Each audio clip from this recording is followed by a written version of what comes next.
encouraging for me as a younger person to see so many older people here.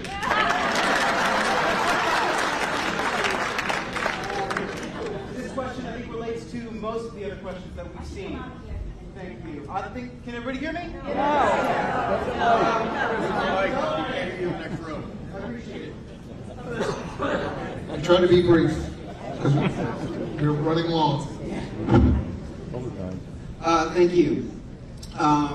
Yeah, for the next room, thanks for everyone showing up. This has to do with a lot of the other questions that have been raised today. You spoke about using all the tools in our toolbox. You spoke about standing behind Israel. You spoke about and I think we're all become aware of the influence of billionaires, right, in our politics and large corporations. And something that I think would go really far in making you all national superstars. Will you personally pledge to not take money from corporations and industry lobbying groups and be the popular hero that we, the Democrats in our country, needs?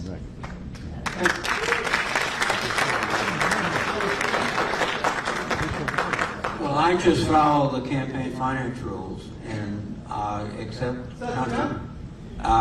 It is a very, I think, rigorous system that limits the amount of money any one person can, or any one entity can give to me.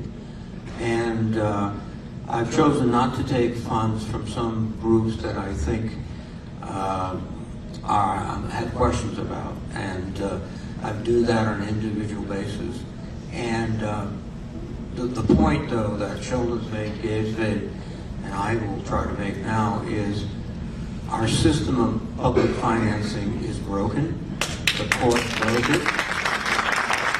We have to get back to the point where there are corporations cannot participate indirectly, and that we have to get back to those limits where campaigns are something that, if you work hard, practically anybody can run if you go out and work hard. And now, and it goes back to a lot of what we said today, why are my colleagues not standing up for the right thing? Well, when someone in the White House calls you and says you're going to have a primary opponent and Elon's going to give them $100 million, they flinch. We have to fix that. Our campaign system. I happen to not take corporate money, but what people take or don't take, individual, correct. No, so that's a pledge for no? Corporate money, I said. Corporate money. Corporate. Right. So industry lobbying groups as well, like APAC. I think he's answering. So what I'm trying to say is that the real danger in politics, in my view, is the enormous amounts of dark money that gets poured into our politics. You never see it because it gets laundered through a 501c4 or some shell corporation and ends up in a super PAC. The candidate knows, everybody else doesn't know, and the ability for influence without even having to spend the money. Once candidates know that you could get away with putting $20, $50 million into a race against them anonymously, that has a very chilling effect. So that's why I've fought against dark money. It's my Disclose Act that we're trying to pass. It would be constitutional if it passed, and it would limit to $10,000 what anybody could give in any race. That, to me, is the real danger because of institutional corruption, and that's why I fight.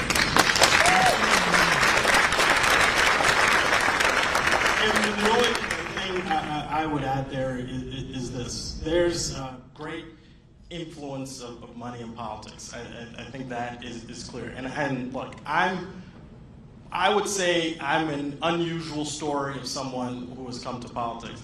My dad is at a cash register in a liquor store right now. My mom is a nursing home nurse. Yeah, let's hear it for nursing home nurses, please.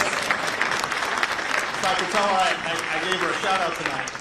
And so for me, my unlikely path here is one that I know is largely unlikely because of our origins. And we have to, if I could envision a path tomorrow to have the wholesale reforms that we need, I'm 100% there.